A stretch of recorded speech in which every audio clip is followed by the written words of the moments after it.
reflect very much in the journals that I edit. And then we'll have a little bit of time at the end if people want to ask questions or make comments and those sorts of things. So let me start sharing my screen, because I've got some slides that will help guide us through my talk. So as Rowan said, I'm in Thailand at the moment, although I live in Hong Kong most of the time. And in Bangkok, I'm a visiting professor at Sassin School of Management. But I also run a company called ERP Environment, which owns and edits 5 journals. But today I'm just going to talk about 3 of those journals, all of which I edit, just to give you some idea of the experience I have. So I've really been editing journals now for 30 years. I edit a journal called Business Strategy and the Environment, which is our leading journal, really, with an impact factor of over 10, almost 11. Top 20 journal in business, top 10 in environmental studies, top 20 in management as well. I also started and edit another journal called Corporate Social Responsibility and Environmental Management, which has a slightly lower impact factor, but almost 8.5 is still pretty impressive. And last but not least, those 2 journals are very much business journals, management journals. But I also edit a journal called Sustainable Development. And then the impressive thing about this journal is it's now #1. It is the top journal in the development studies area and the second journal in regional and urban planning. So you can see that not only do we have high impact factors for these journals, but they rank very highly. And if I just reflect on that, when we launched Business Strategy and the Environment, and I started it 32 years ago, we couldn't even get it recognized by most business schools because in those days, business had nothing to do with the natural environment or green issues. And that's gone from sort of not even being recognized to now being top 20 in the business arena, with a much higher impact factor than some very traditional journals. So that's the background, and let me start talking about some reflections, some general principles, some guiding principles, if you like. First thing I want to say is that if you want to get published in good journals, just do good research. Quality research will get published in the right journal eventually. And that's very, very straightforward, I think. If you don't do good research, don't be surprised if you can't get it published. And I think the first question to always ask is whether the research is actually relevant. Is the research needed? Is it actually useful? Honestly, we avoid publishing articles that are very esoteric. We avoid publishing articles that are very, very narrow in their focus, because most people can't even read those articles. They don't have the skills to do so.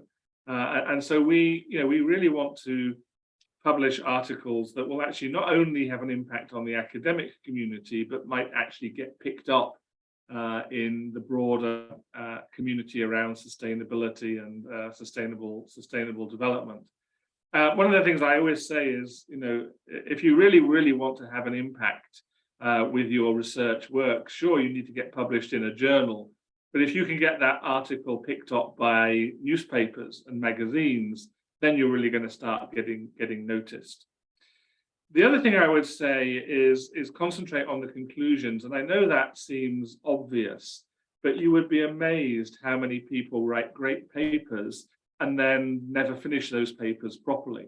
But one of the comments I often make on papers is this paper is unfinished, because people do the research, they do the literature review, they present the results, they have some sort of discussion, and then they forget about the conclusions. You end up with a sort of short paragraph of conclusions. So, I should be able to get a good feel for an article simply by reading an abstract and reading the conclusions. And so therefore make sure that you are spending time on those conclusions. And that means emphasizing the implications of the research, not the results. I find it quite amazing that, particularly with quantitative statistical papers, people put a load of emphasis on tables of results, as if that were the conclusion of the paper. It isn't. The table of results is the table of results of a statistical exercise. That statistical exercise then needs to be interpreted, and that statistical exercise then needs to be generalized. And it's amazing how many people don't do that. I mean, when I taught sort of econometrics at an undergraduate level, one of the things you say to your undergraduate students is interpret the results. And yet so many academics actually don't even do that themselves. The other thing to think about is doing research that hasn't been done before. And this is an opportunity for those of us who are living in developing parts of the world. We need to think about new sectors, new geographies, and also new populations to sample as well. There's an awful lot of research which is being repeated in the context of North America or Europe. I'll talk about this a little bit more later, but we're really in need of more good quality research that relates to developing countries. So, let's have more research. However, be careful. Be aware of country context and differences. We're getting an awful lot of articles these days submitted from Chinese academics about the Chinese economy.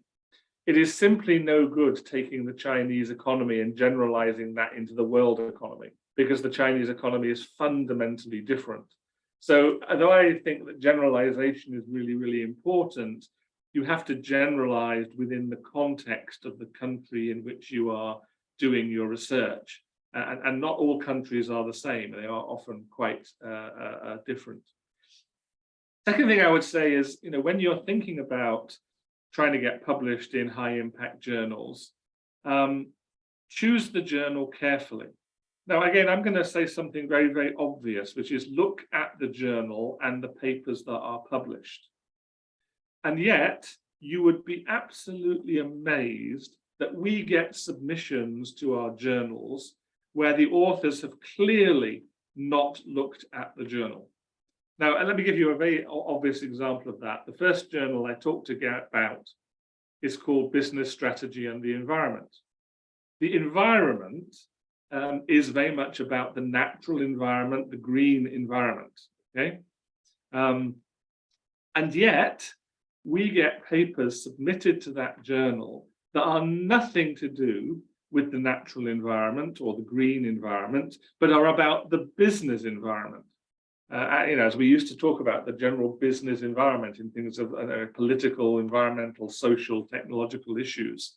And so those people who are submitting to that journal are clearly not even looking at the journals, and they're certainly not looking at the aims and the scope of the journal, because it clearly says that this journal is about the natural environment. So, I get rather annoyed, I have to say, when people submit papers to my journals which are completely out of scope, and they immediately get rejected. We don't even bother putting them into a review process, of course, because they don't fit with the aims and scope of the journals.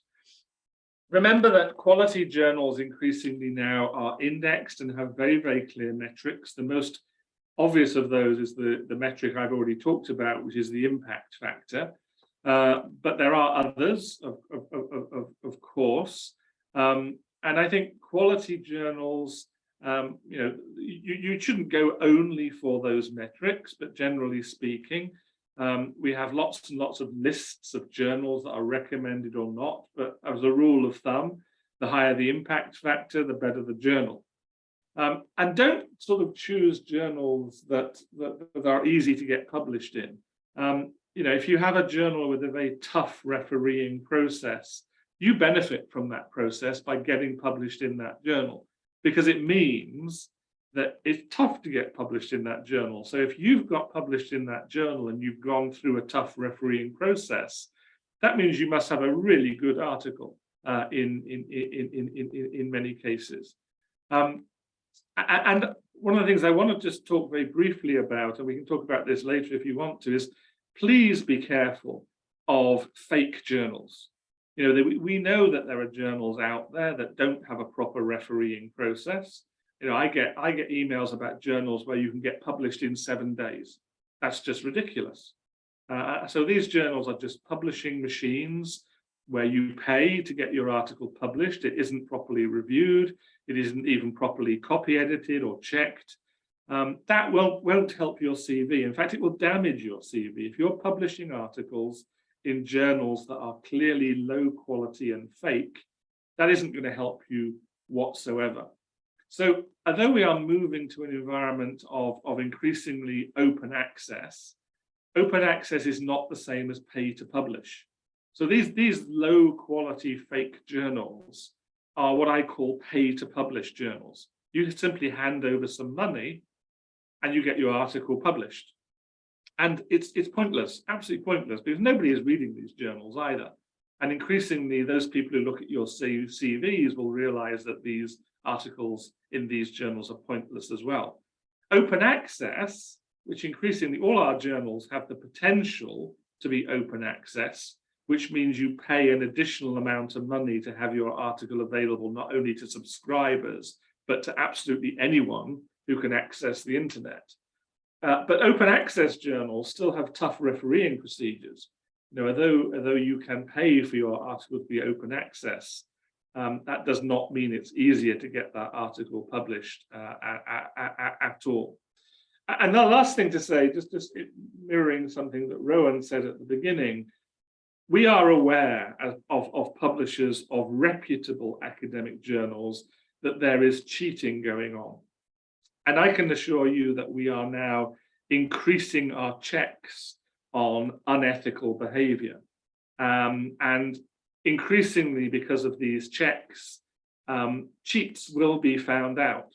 And we have found some people who have cheated on submissions, and where they have cheated on their data, they've cheated on their refereeing procedures, and they've cheated on the paper itself. If we find authors who do that, we take action against them, including writing to their institutions, accusing them of unethical behavior.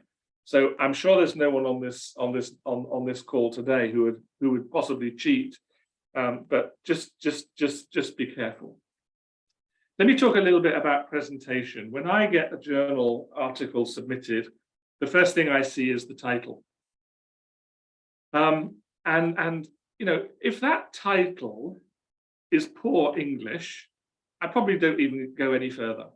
If I see a title that isn't even proper English, why would I possibly want to go on and read the abstract or the conclusions? So, make sure that that title is properly structured and properly written in English. The other thing to note is most journals do have limits on word length. Our recommended limits on word length for our journals is around 8,000 words, which is more than it used to be. I recently got an article submitted to one of my journals, which was 30,000 words. I'm not going to publish an article that's 30,000 words. That's half a book. It's just a ridiculously long article, and we would never even consider putting that into the review process either. So, if you want to make sure that your article is not immediately desk rejected, make sure it's got a proper title, make sure you're within the word limits, make sure the abstract is written properly, and generally make sure that, if English is not your first language, and I guess that's the case for most people on this call, make sure the article gets proofread and has a professional edit for English where that is needed. It's very difficult for reviewers to deal with papers where some sentences are not even clear. And in terms of style and presentation as well, one of the things I always say is short sentences are always better than long ones. So don't write long, complex sentences. Keep it short and sweet. Another thing I would say is that so many authors present their results in tables and then never discuss those tables. And I think this is, again, a very, very common problem in that some authors seem to think that readers can work it out for themselves. And this is particularly the case with statistical tables, quantitative sort of econometric statistical methods, where you end up with tables of results and you assume that everyone reading those tables actually understands statistics. And often they don't. I mean, I'm not a statistician to any great extent, but I can still read statistical tables as long as people take me through what the results actually mean. And the other thing to say, last but not least, think very carefully about your figures and diagrams. Most publishers these days will not redraw figures and diagrams because it's just too expensive. We don't have the resources to take your sloppy, horrible diagrams and recraft them into something good looking. So do that yourself. I think it's really, really important. And again, that's all part of the quality of presentation that you need to think about. One of the really important parts of good articles is a relevant and up-to-date literature review. I don't want to see a literature review that has its last article cited from 4 years ago, because what that says to me is that this is either a paper from a leftover PhD, or this is a paper that's done the rounds of a few other journals before going to my journal. So I want to see relevant literature. I want to see up-to-date literature. And then when I say relevant literature, I don't want to see lots and lots of padding either. Sometimes less is more. Sometimes people think that if they have 100 references, it's better than an article with 50 references. That's rubbish, of course. And the other thing to say is that most of us in the journal world want to see our journals grow. We want to see articles in our journals being picked up by other journals, but also within the journal itself as well. And although, I don't like people saying, make sure you reference papers in the journal to which it's been submitted. And I know that some journals do that as a requirement, which I actually think is quite unethical. But nevertheless, we do like to see some continuity. Let me give you one example of that. In the journal Corporate Social Responsibility and Environmental Management, we have made a deliberate attempt over the last few years to publish papers on gender, looking at, for example, the role of women on boards, the role of women on senior management, and whether that leads to better sustainability and environmental performance. And actually it does. And there's a sort of story that's going through the journal there, and it's nice to continue that story. So, if I get another article submitted to that journal about gender, it would be nice to see, previous articles being picked up. The other thing to say about literature reviews is it's amazing how many literature reviews are very skewed in terms of geography and coverage. And I think you need to be careful of that. When I'm looking at literature reviews, I want to make sure that you have cited leading articles in leading journals and not journals that sort of are skewed by a particular country or a particular subject matter over others. And the last thing to say is don't do too much self-citation. I'm sorry, but I saw an article very recently where the authors had cited themselves 20 times. That just annoys me. It's just, you're just trying to sort of increase your own statistics when you do things like that. Of course, citing yourself is extremely acceptable, particularly if your research is a continuity of previous research. And then you would certainly want to cite that previous research. But citing yourself for the sake of citing yourself is just bad practice. The other area that I struggle with some articles is methodology. How did you do this? How did you collect the data? What are the data sources? Transparency is key. And if you just tell me, as some crazy authors do, this paper is based on a survey of 300 people. And yet you don't tell me how they're sampled, you don't tell me how they're selected, you don't tell me how that is representative of the broader population. then that journal, that article is going to get rejected. So for methodology, transparency is key. Be clear about data sources, be open about sampling techniques, declare response rates and explain them. Many response rates are these days relatively low. I get very suspicious of very high response rates. When people are doing random samples and get a response rate of 80%, I don't believe them, because having done research in this area before, I know that getting an 80% response rate from a random sample is almost impossible. What's important to me as well is that even if your sampling technique leads to a degree of bias, that doesn't mean I'm going to reject your paper. But what it does mean is that I want you to discuss that survey bias where that is relevant. And most random sampling will lead inevitably to some degree of survey bias, and that just needs to be discussed. Basically, the question that I always ask is this data robust? Do I believe that this data leads to generalizable results? If it does, I'm happy with that. But if the data is not robust, then I'm not going to publish a paper where I think the data is sampled badly, or actually, let's be honest, made up. And again, one of these areas of cheating that we do see is people just making up the data. And again, you will get found out if you do that. And again, if you are doing sampling type of research, sampling of populations, always ask yourself whether a different sample would lead to different results. And that's a sort of acid test for me.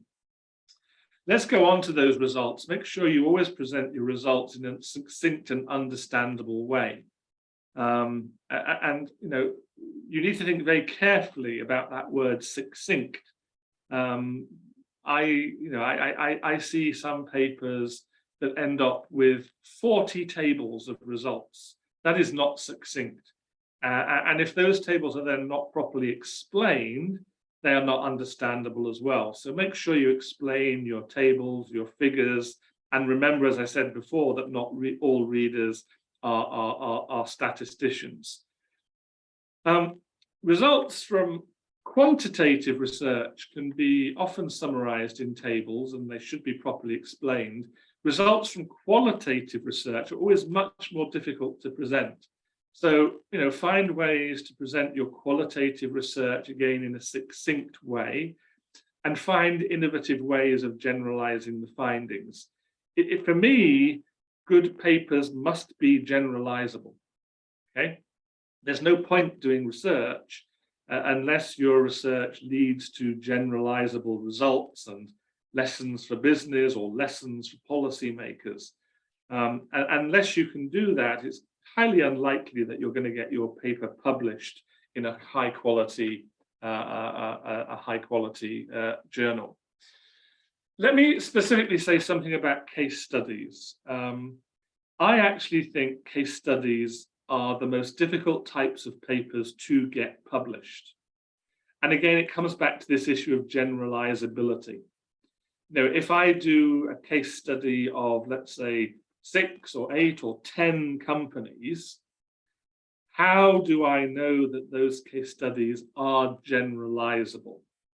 So it's tough. If you're a qualitative researcher using case study type techniques, the selection of your cases, the way you deal with those cases, and the way you try and generalize those results is very, very difficult. Now, the more case studies, the better. And if you do research based on a single case study, and I have to say, I've seen some very good papers based on a single case study. And if I look back in my academic career, my first ever PhD student did an amazing piece of research on a single company. But I have to say that single case research is very difficult to publish. You know, if I do a piece of research on a single company, that is always going to lead to questions around generalizability, and things like one interview in one organization is never going to make the cut unless it's an interview with a very, very big sort of celebrity name. But even then, I want to see generalizability. Choose cases where you can talk about similarities and differences. I mean, this is where case studies can be very powerful. Can I find 6 case studies where the results are all the same? But can I also find 6 case studies that are leading to rather different results? Both make good papers, actually. I mean, cases that all point in the same direction are really interesting. But papers with case studies that point in different directions, perhaps based on different geographies or different histories, are also really, really important. But as a general rule of thumb, the more cases, the better, I think. Earlier, I talked a little bit about discussions and conclusions. One of my frustrations with a lot of papers is that people write the results, they then discuss the results, and then in the conclusions, they repeat the results. So I'm not kidding you. Sometimes you can read the same thing 3 times. It appears in the results section, it appears again in the discussion section, and it appears again in the conclusion section. That is pretty poor. I mean, that is again undergraduate level stuff. So just be very, very careful that you're not repeating your results. I think results are results. Discussion of those results should then relate back to the literature. Otherwise, why did you do your literature review? And the conclusions need to have added value. So that, I mean, I find that quite a nice way to think about how you end a paper. Talk about your results, discuss those results in the context of the literature that you used earlier in the paper, and then conclusions need added value. So for business journals, what I often say is that I want to see what the implications are for business, or what are the implications for business strategy, or even end with some recommendations. My research leads to the following conclusions, and as a result of these conclusions, I would recommend that companies interested in sustainability do 1, 2, 3, 4. And I don't mind that. I quite like that sort of type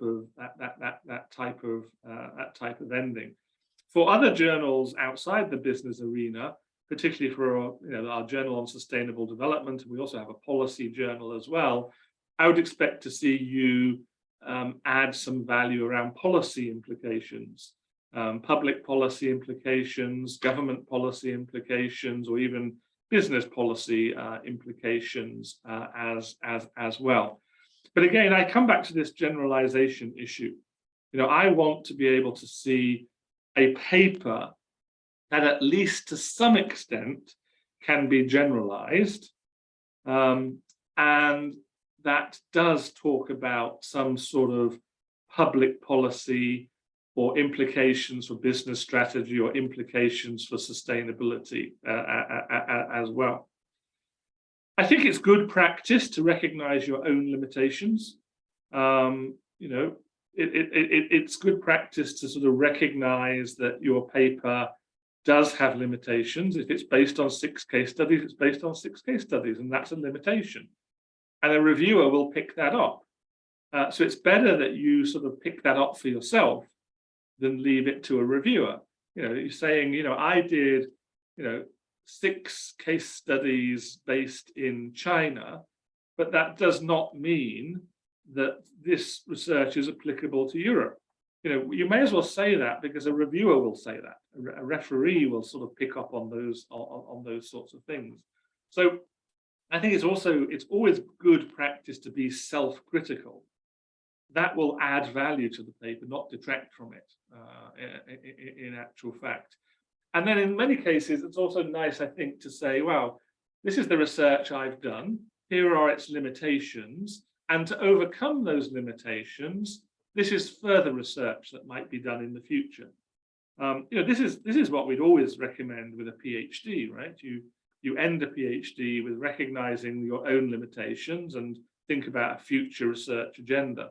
I would say the same is the case with articles as well. Think about where we go next as a result of my research. Where could I go next, or where could other researchers actually go next? So that's a good discipline to have. I think. Let me finish and talk a little bit about future research agendas and some ideas for yourselves about where to go in the future. I think there are some topics that really do not need any more research. I think scientists, physical scientists, natural scientists are often very good at replicating research. And actually in the social sciences, we could learn a lot from that discipline. But there comes a point at which you say, we're pretty sure now that,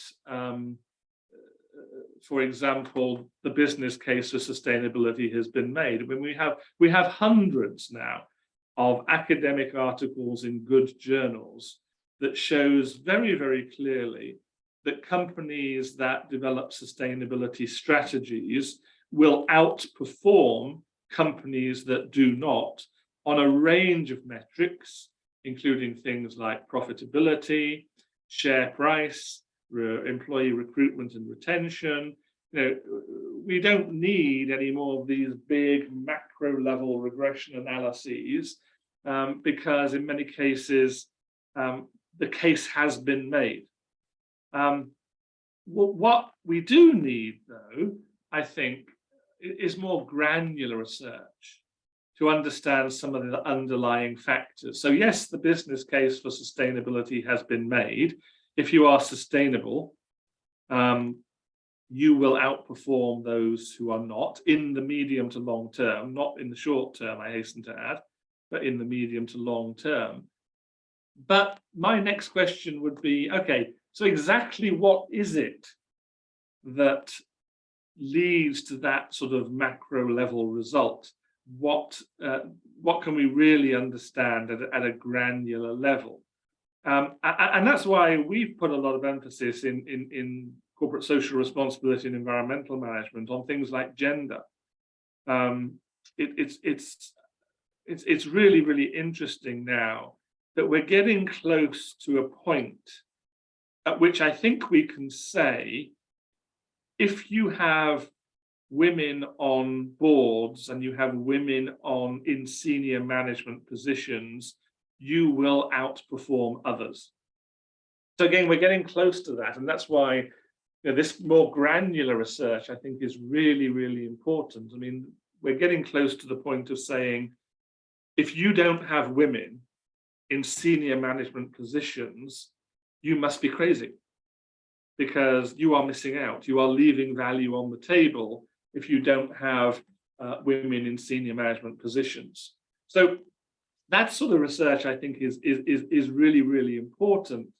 And in a couple of our journals, we've even gone beyond that, and we've even published some articles recently on LGBT issues, and a couple of journals we've published articles on transgender people and the contribution they can make as well to business performance.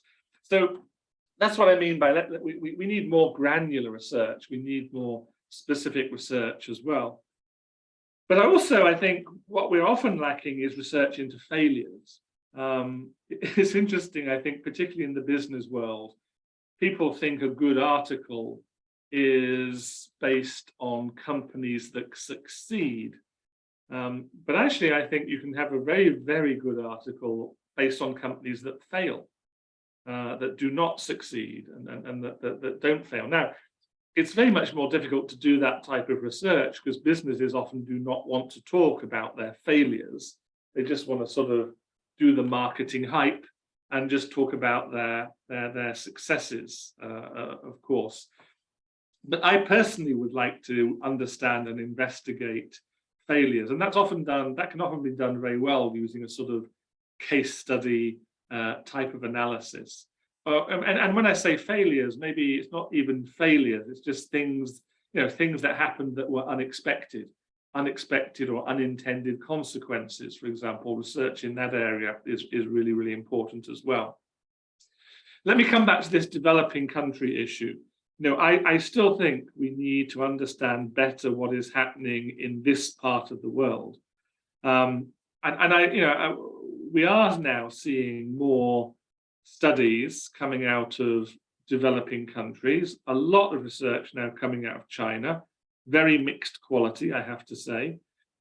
We've published a few articles coming out of Southeast Asia, quite a lot of articles coming out of South America these days.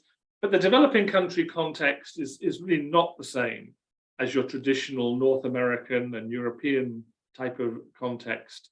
And so we need to ask ourselves, what works in developing countries, what works in China, what works in Thailand, what works in Brazil. And I think many of you are well placed to do that type of research, living in this region. So my wish is that we get more submissions around developing countries, because I think it increases the spread of the journal, but also it increases that sort of analysis of what is different. What works in the United Kingdom, where I'm from originally, does not necessarily work in Thailand, for example. So many of you are very well placed to do developing country studies, which we still have not enough of. The other thing I would really like to see is more articles that look to the future, a bit of futurology, more future-oriented research. And again, we've seen this in the natural sciences, particularly relating to things like, climate change, ozone depletion, these sorts of things. We're making predictions of the future based on scientific surveys. I wish we could do a little bit more of that in the social sciences as well. Where are we going in the future? Where do we need to go in the future? Again, this type of research is much more difficult. Doing interviews with people is easy, reflecting on what they say, doing historical sort of analysis of what they did, how they got to point C through point A and through point B. It's fine. There's nothing wrong with that type of research. But I would like to see more research which was sort of projecting into the future. What do businesses need to be thinking about now in order to survive in a world which is impacted by climate change in 30 years' time? Those sorts of articles are really, really lacking, I think. Again, in the science area, we've got some great predictions of what's going to happen in the next 30 years to climate. Why can't we begin to use some of that to be looking at what businesses need to be thinking about in terms of future orientations and public policy makers as well? Last couple of things I want to say is, always tell the reader why your research is important and useful. And to be frank, a lot of the papers we reject, we do so because they're not important and they're not terribly useful either. And they're not terribly significant. If you want to publish research in a good quality journal, as I said before, it needs to be good quality research. It can't just be descriptive analysis of what a few people you interviewed actually said. That doesn't really get us anywhere. We need something a lot more insightful than that. So, again, I think it's a good discipline to ask yourself, why is this research important? Why is it useful? And if it's just a historical account of things that happened, honestly, it's not very important and it's not very useful. It's only useful if you can then generalize that sort of history into lessons to be learned for strategy, for policy, and for the future as well.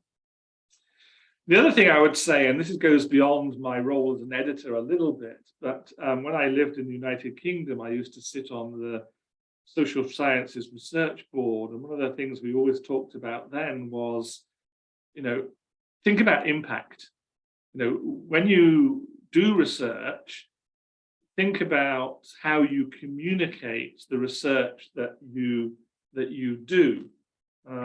Is it enough to get published in high impact journals? Well, it's enough to get published in high impact journals if your aim is ultimately to become a professor, because ultimately that's what you'll be judged on. You'll be judged on how many publications you have in really, really good quality journals. And if you've got enough, you'll become a professor in most places. But I think we have a moral obligation to go much beyond that. And one of the things I used to say on the research board was, remember that if you have an article published in an academic journal article, it'll get read by a few people, maybe 20, maybe 30, maybe a couple of hundred if it's really, really impactful. But if you get published in a quality newspaper like the New York Times or the Washington Post or the Guardian or the Times, or a well-known, widely read newspaper, the impact will be much, much bigger. I remember we once had an article published from the United Kingdom in one of our journals that got picked up by the Guardian newspaper in the UK, and that had a huge impact because quality media picked up on that article, which happened to be about organic food, by the way. And the last thing I will say is, don't only think about impact, but also think about relevance. Why are you even doing this research? Think very much on the practicalities and practical strategic findings. And again, I think there's actually no point at all doing research that isn't relevant. Doing research that has no real practical use, doing research that has no link to business strategy, doing research that has no link to public policy, you're just wasting your time. And journals like mine won't publish it because we want to see things that are useful. It can't be, again, we reject an awful lot of papers because they're just too narrow and esoteric. And if it's academics talking to academics, really, we have to ask ourselves whether that is good enough. Which is why, particularly in my business journals, we encourage people to talk about implications for strategy, and we encourage people to think about recommendations for business, and that applies to some extent to public policy as well. Okay, so that's sort of my take, my advice on what we can do. I think I'll stop sharing my screen now, and we can have some sort of discussion, questions, answers, if that helps. Okay, thank you very much, Richard. Okay, anyone here in the room, if you want to ask how you have any question about how to publish in the high impact journals, you can type or you can ask him right away. We are welcome, to hear your voice, want to hear your questions. Yes. And here you can type in the Zoom if you like to ask.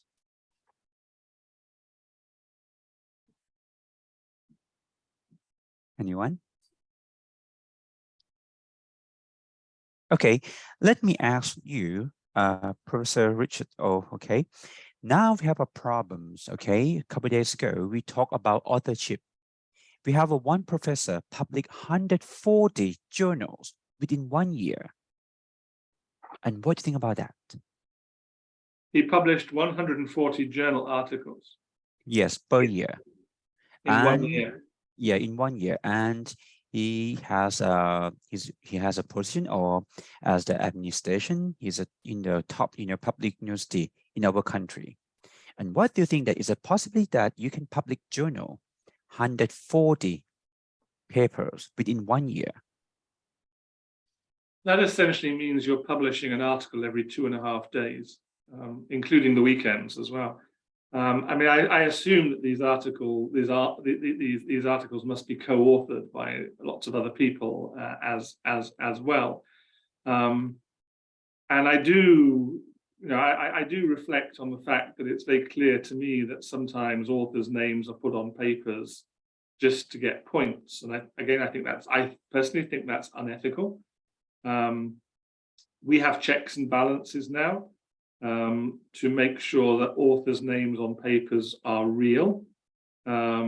We do not allow authors' names to be changed between first submission and second submission and subsequent submissions where that happens, unless there's a very, very good reason for it. So we are tightening up on those types of issues. But I mean, I don't know this person in particular, but and perhaps you should ask them the question: how can you do 140 articles in a year? I don't know how that is actually physically possible if you're really making a contribution to the paper. But if you have huge amounts of research grants and lots of researchers, and you're just adding your name to those papers, well, so be it. I think it's for people like that to explain what they're doing rather than me to comment on it. But I would say that we are cognizant of some unethical practices happening, and we are increasingly on top of it. And if you get caught, your career is at risk. We did have a case some years ago where we found someone cheating in one of our journals. We withdrew the papers. We wrote to his institution. He got sacked. So you're putting your career at risk if you cheat and you get found out. And trust me, you might think you're not going to get found out, but increasingly, I think good journals are doing things that means you will get found out. And I predict in the next couple of years or so, there will be an increasing requirement for you to actually submit raw data with papers. Not publish that in the paper, but there will be a requirement to possibly submit raw data that you may have used. In fact, we sometimes ask for that. Reviewers have the right to ask for raw data if they want. If they're not convinced about its robustness, they can look at the raw data. So please don't cheat, because ultimately you might get found out. Okay, thank you very much. So we have a couple questions, okay? First question they ask, could you share how many manuscripts you receive for each of the journal and you are editing, and how many papers get accepted or rejected? I should have brought the statistics with me, but we just did them because we were just at the end of the year. For Business Strategy and the Environment, which has 8 volumes a year, in 2022, I think we got 2,400 submissions, which is enormous. Or maybe 2,200. So maybe it's 2,000. I think it's 2,200, which is a lot. Now, let me tell you, the first thing to say is that 2/3 of those papers get desk rejected. Okay, now that might seem shockingly high, but they include all those people who don't read the journal and don't read the aims and scope of the journal and are just sending us articles that are completely irrelevant and are out of scope. We obviously cannot possibly review all those articles. So, I mean, we do then have a consideration of whether we want to publish the article. Out of 2,200 submissions, the number of submissions in a year and the number of publications in a year are not really comparable, because the submissions you get in 1 year are often published the next year, actually. But if you take 2022 and business strategy environment, we got about 2,200 submissions, and I think we will publish around 250 papers. So the acceptance rate is less than 15%. But you have to take out all those papers that were submitted erroneously, that should never have been submitted, of course. I mean, our other journals have an acceptance rate a little bit higher than that, but it's about 25% of initial submissions that are actually accepted. But bear in mind, usually 50% of submissions are rejected, are desk rejected, because they're either wrong because they don't fit with the journal, or we just don't want them at an early stage. So, and again, this is why when you're submitting an article, look for, I look for 3 things. Title, okay? And honestly, if your title is not even English, I probably won't even go any further.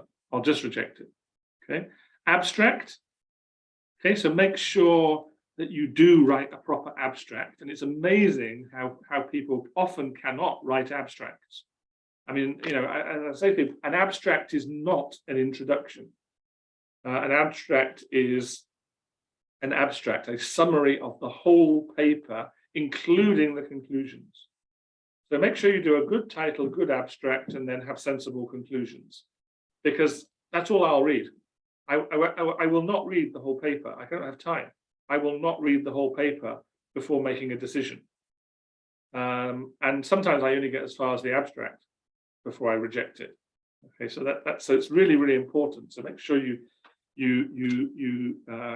get that you get that right. Okay, thank you.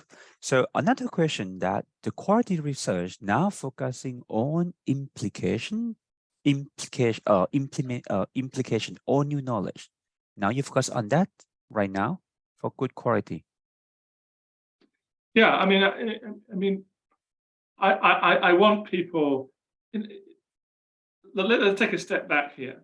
If you're doing research, you have a moral obligation to create change. Otherwise, why are you doing research? That's the whole point of doing research, is to either confirm or refute something, and then that should then be used in some way. So ultimately that should lead to some degree of change management. So I think you have an obligation to make sure that your research is relevant and that there are usable implications from your research. So again, we just don't really publish highly esoteric papers which are meant for academics speaking to academics. There's a role for that, but it's not where I'm at in terms of my journals in any case. So I think generalizability, making sure that you have a positive impact, making sure that your research is relevant, making sure that your research is usable, I think are all things that not only I, but I think increasingly number of other editors are now looking for. At the end of the day, our journals are successful not only by publishing papers, but also by having readers. And again, these days with journals being almost entirely online, we can collect that data so easily. If you publish an article in my journal, I can tell you exactly how many people have read that article and how many people have downloaded that article, or how many people have actually even just looked at the abstract, because that's the sort of granular statistics we now have. So we know if a whole article has been read and downloaded, or whether people have just looked at the abstract, for example. So we want good articles, but we also want good readers, and we want readership to go up, of course. Okay, another question, okay, what is a proper number or ratio of figures, tables, and photographs in one article? I would highly recommend that, unless necessary, you stay clear of photographs. Photographs are notoriously difficult to, it's easier with journals being online these days. But I always ask yourself, do I need a photograph? you know, and a lot of the stuff, I mean, we don't really publish that many articles that have photographs because we're not in that sort of journal. It's not, we don't have geography journals, for example. I know some journals like to have photographs, but we tend to sort of avoid them. The proper number or ratio of figures tables, I can't answer that because it depends on the type of research. You know, if you're going to have a statistical piece that is doing a lot of number crunching and checking out the validity of the research results and survey bias and things like that, but the number is not 40. You know, the number is, I don't want to see 40 tables. Less is more, I think, when it comes to figures and tables. Generally, less is more. But what's really important, I think, if you're going to use figures and tables, make sure they're explained and do not leave it to the reader to work it out for themselves. I tend to think. But you know, if I was to sort of talk about averages these days, for a statistical article, these days we're probably talking about 8,000 words, 1 or 2 figures, 6 tables, something like that. That sort of feels about right, but you know, don't quote me on that. We don't count tables, we don't count figures. I mean, if they're relevant, they're relevant. If they're not, your article will get rejected. Thank you. But this is the question from PhD student. So if the PhD want to submit their papers in your journal, for how long they will get public in terms of the period of time? Any recommendation? What's like if they are PhD student, they want to try to publish in your paper on top leading journal. Do they have any plan to publish in the journal? For how long? They need to make a plan for maybe next 3 months or 4 months in terms of PhD student. Well, I mean, for a start, I mean, there's no difference between a PhD student and anyone else. I mean, you submit an article to our journal, you submit an article to our journal. I don't even know if you, I mean, I probably won't even know if you're a PhD student or not. So we don't distinguish between, you know, professors and PhD students. We treat all articles equally. We try to be as fast as possible. And someone wrote a very nice note down further about how quick it happened. We ask, I mean, this is the way it goes. I mean, you submit an article to our journal, we'll make an initial decision on that in a matter of days. So that article will be checked by an editorial assistant to make sure that we've got everything we need and you've signed the appropriate declarations. That article will then come to me, and in a matter of 2 or 3 days, we'll make an initial decision. If you don't hear from us in 2 or 3 days, that means the paper's probably gone into the review process. We give reviewers 6 weeks to do their review.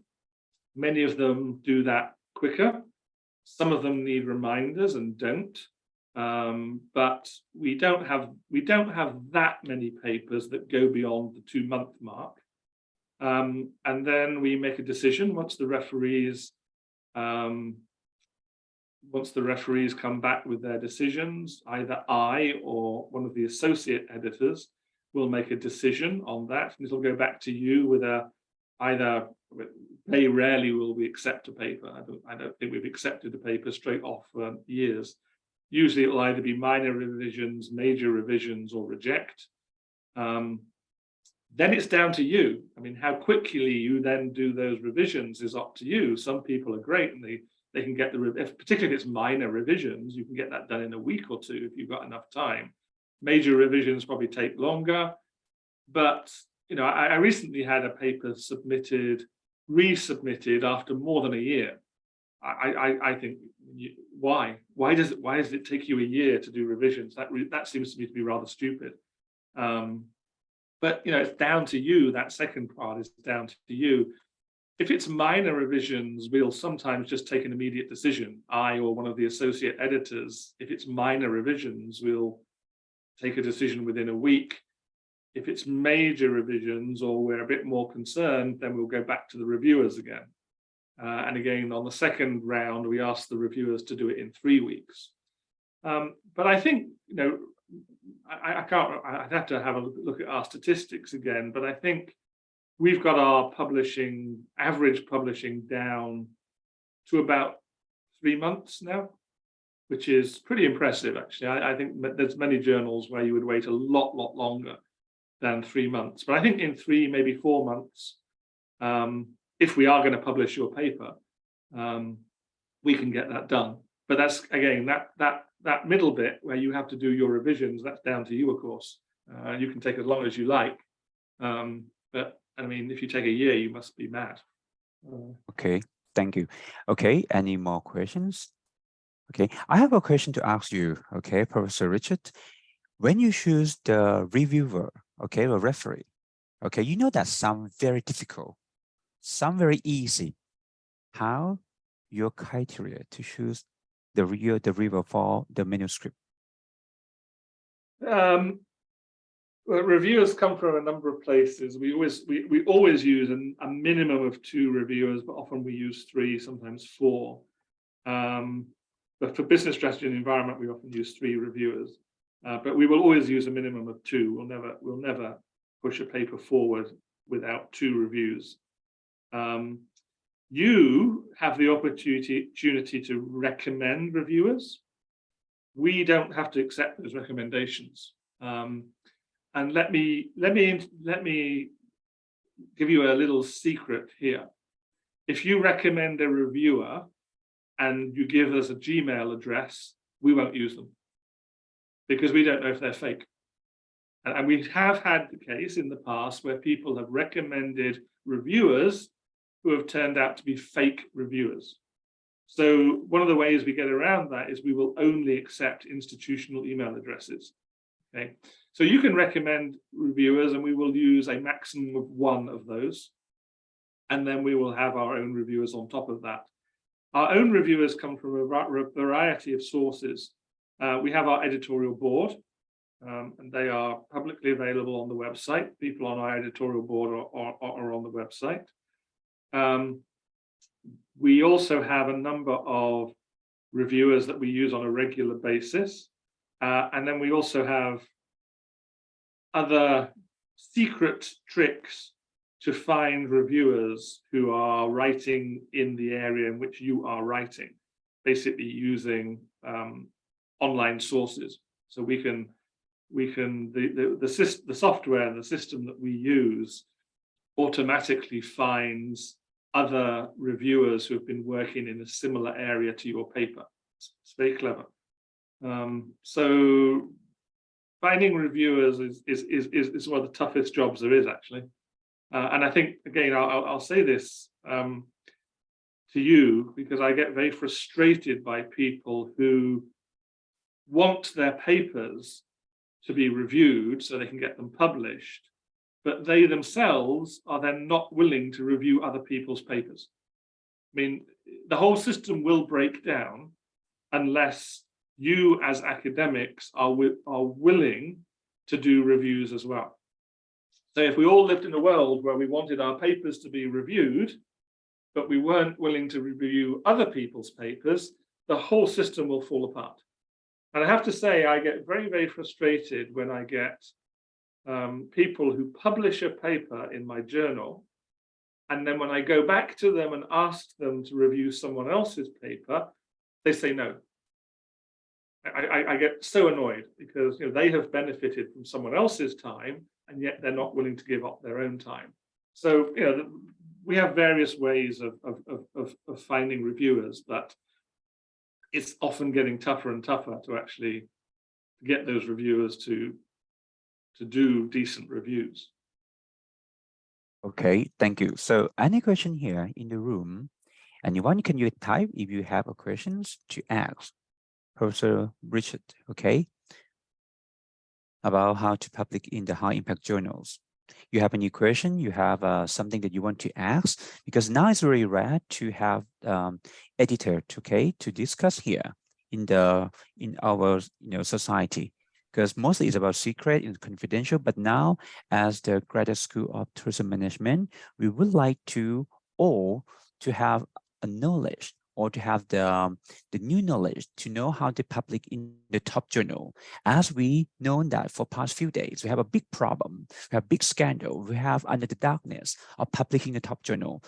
That the reason why we invite Professor Richard, okay, to come here to talk, okay, and to give the secret that how, if you want to publish in top journal, how could you do that? So anyone, please, okay, I strongly recommend you can type if you don't want to talk, yeah, or you have something, yeah, you can type here, okay, because we still have time. Or anyone you can ask, okay, you can, turn on your microphone. Can I Sure. ask a question? Sure, yeah.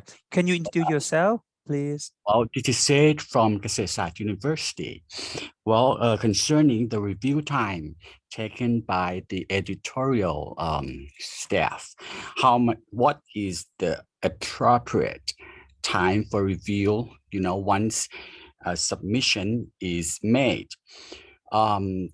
What would be considered, and how would you deal? What is the appropriate way to deal with, the editor that takes the review, for too long? It goes on for too long, and what is the appropriate time that a review should be taking place?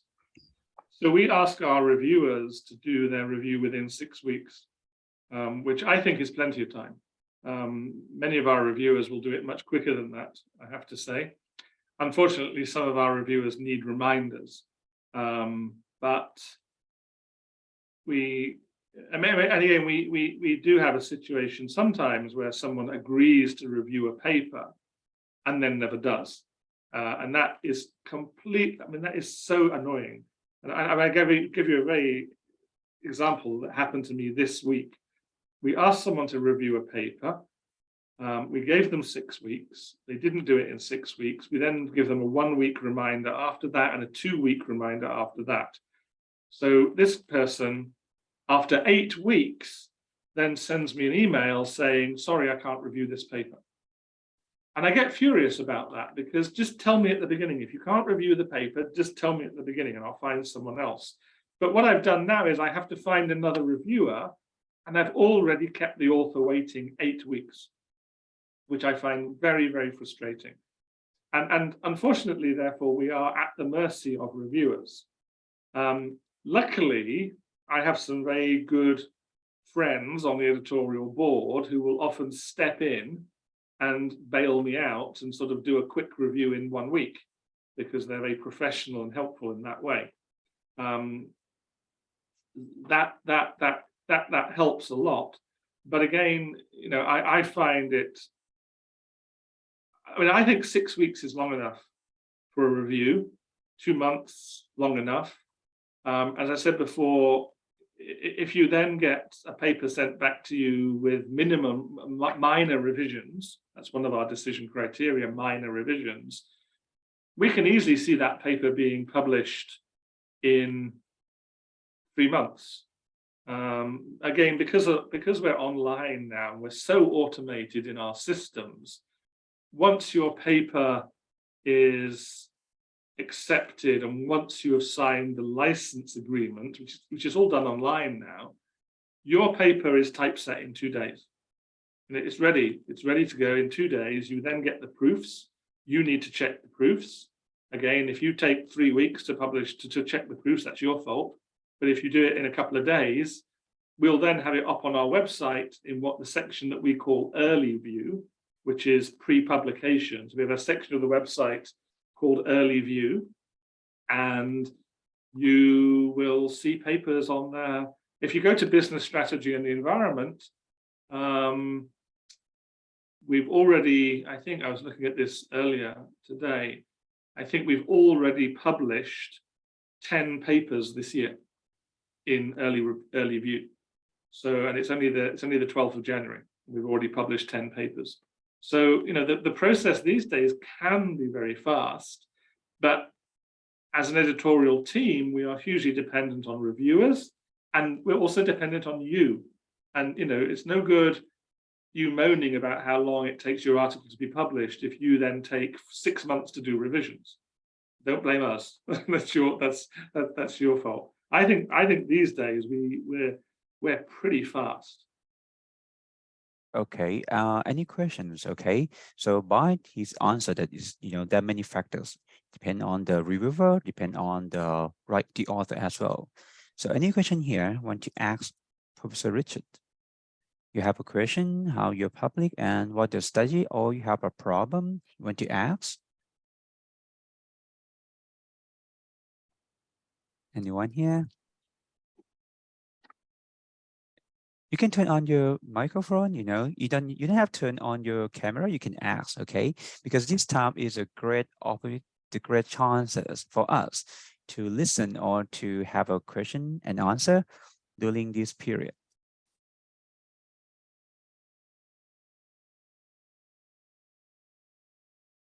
Okay, Professor Richard, I would want to ask you, what is the tips that you want to advise for the new scholar who never published in top journal before, and they want to try, okay, to submit in your journal? What is the tip that you said, oh, if you change this, change that, okay, the chances, because you're comparing between two type of person, one who publish a lot, so they know the study, but how about the new scholar? Any recommendation? First thing to say is that the reviewers never know who you are. Sometimes they can guess. Okay, if you're a well-known scholar, then maybe they can guess. If you're a new scholar, the only person who knows who you are is me and the associate editor that may get asked to manage the process on my behalf. But reviewers will never know who you are. And so in many ways, it doesn't matter whether you're new or not, you'll get treated exactly the same. But if you're inexperienced, I'd say, think about three things. As I said right at the very beginning of my presentation, if you do quality research, it will get published. Okay. Somewhere. It doesn't mean that it will be the first choice of journal, but I'm absolutely convinced that if you do good quality research, it will get published. So quality matters. And we can go into a huge amount of depth about what I mean by quality, but we won't. Doing good, methodologically sound research based on good quality data with good quality analysis, based on a good literature review, leading to good discussion and innovative conclusions, that will get you published. But I also think that the opportunity for people who are living in this region, for example, and other regions of developing countries, is that we have a lack of research around many Asian countries, Africa, very much Africa, and South America as well, possibly a bit more in South America than elsewhere. But I think if you can do something a bit different, that's going to get picked up. I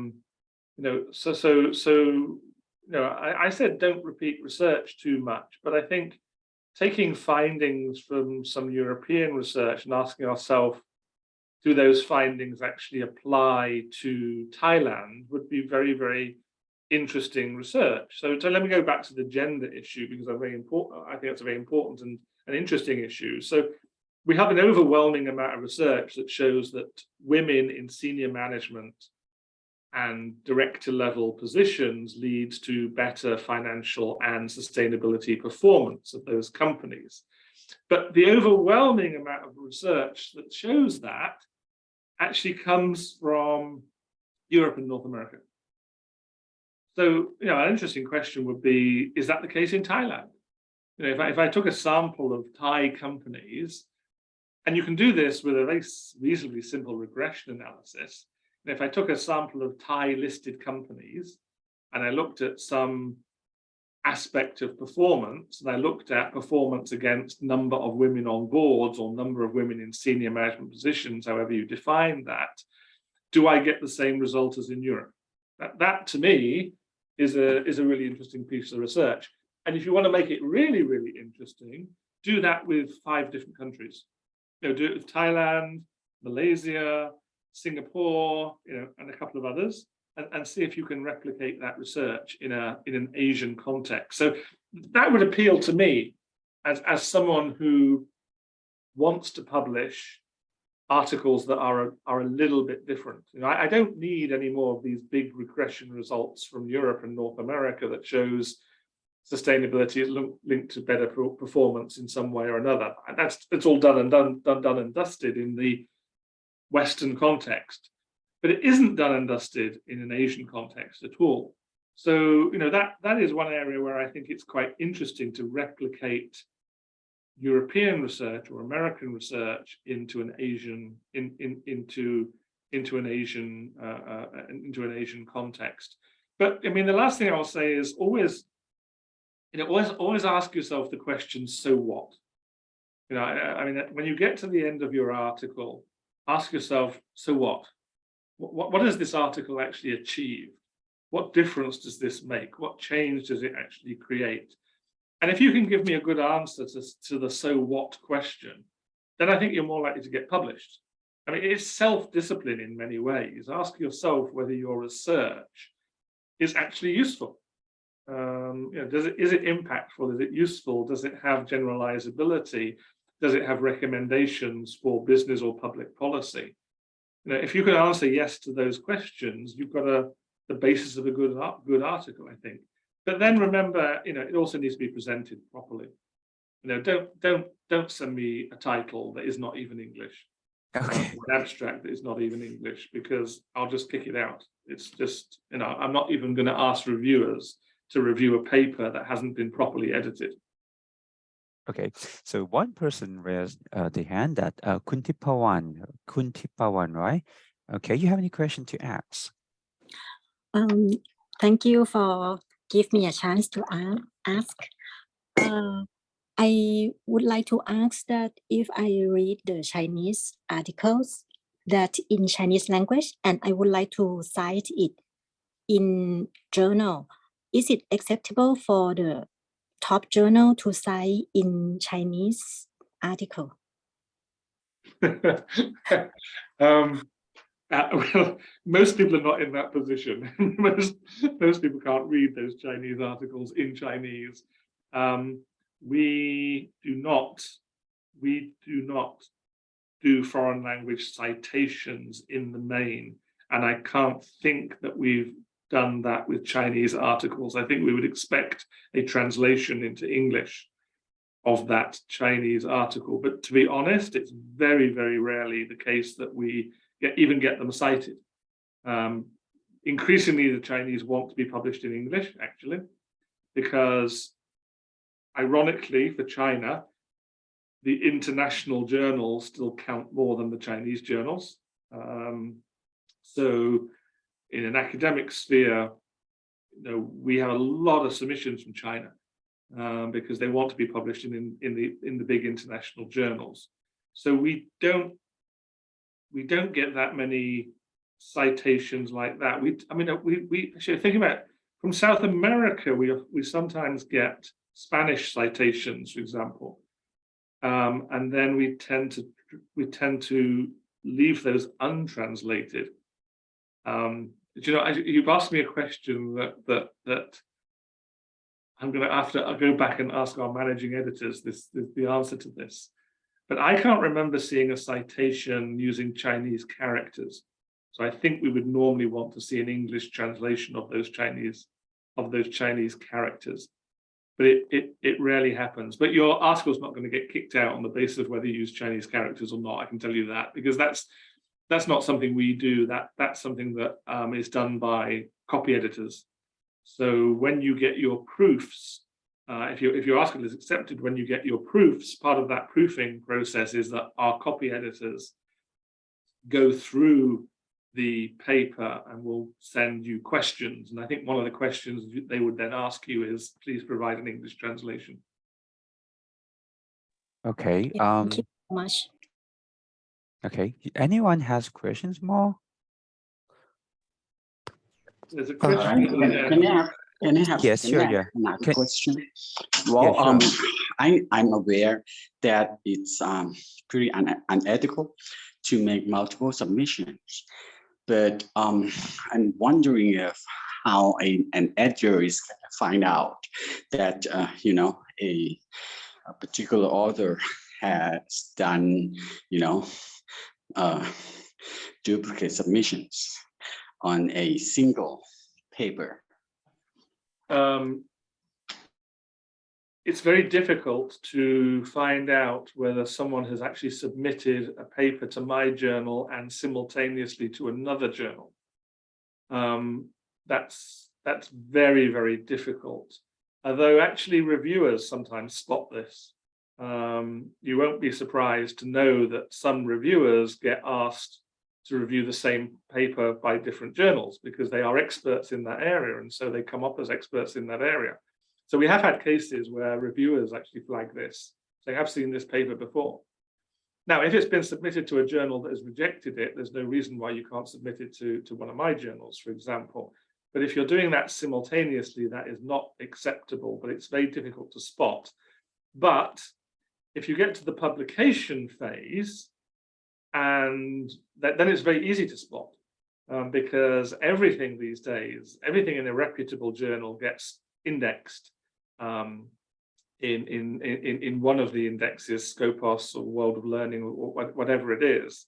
And then it's very easy to spot, of course, especially if the authors are stupid enough to use the same title for the paper, and that does happen.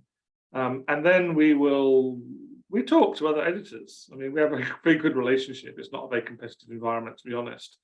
It's happened recently to an article, and we actually spotted it before it was published, and then we just didn't publish it, and nor did the other journal. So rather than getting 2 publications, the author actually ended up getting 0 publications and got a letter sent to his institution about unethical conduct. So you're running a risk, because if two journals simultaneously publish your article and then they spot it, then you can lose your job. I mean, we're getting quite tough on this now. So there is a code of conduct around publishing ethics these days, which all the reputable publishers are signed up to. And we have a systematic way of dealing with unethical conduct, and that results in a letter being sent to your institution accusing you of unethical conduct. And then it's down to your institution. But again, I think reputable institutions do not employ cheats, and there will be at least some disciplinary action, if not getting the sack, of course. Yeah, I mean, just don't do it. People make mistakes. I mean, the other thing is that we have all of our papers go through an authentication software now.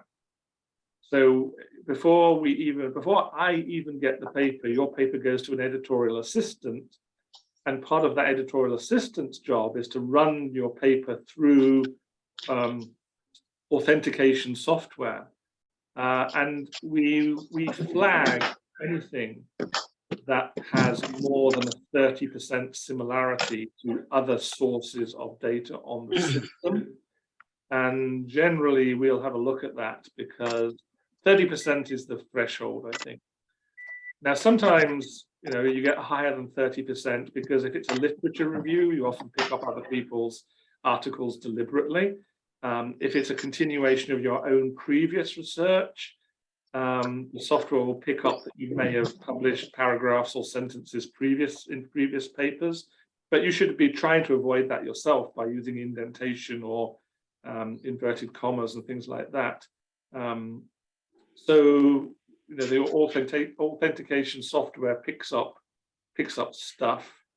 The trouble with that software, though, is that, and be careful of this yourself. I mean, some institutions like to have working papers, and working papers that are then put online are available to this authentication software. If you published your paper internally in your own institution as a working paper, and there's nothing wrong with that, or even as a conference paper, we don't consider conference papers as being published, actually.